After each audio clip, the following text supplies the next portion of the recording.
هنا عندي غده اسمها السيبيشوس جلاند. السيبيشوس جلاند دي اللي هي الغده المسؤوله عن افراز الماده الدهنيه بتاعت الجلد.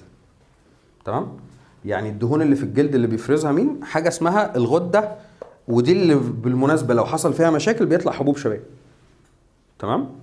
يعني الماده الدهنيه بتطلع منين؟ من قناه متوصله بالشعره، وبتتكون هنا في غده اسمها غده الدهون، بتطلع ماده اسمها السيبم.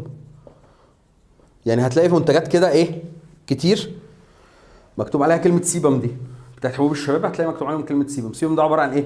دي الماده الدهنيه اللي بتتكون في الغده دي وبتطلع مع بصيله الشعر. تمام؟ طيب فبالتالي لو احنا حصل اضطراب في الغده دي هتبدا ايه؟ تزود. فبالتالي السيبيشوس جلاند دي او الغده دي بتبدا تطلع ماده دهنيه بتقفل لي ايه؟ الجلد.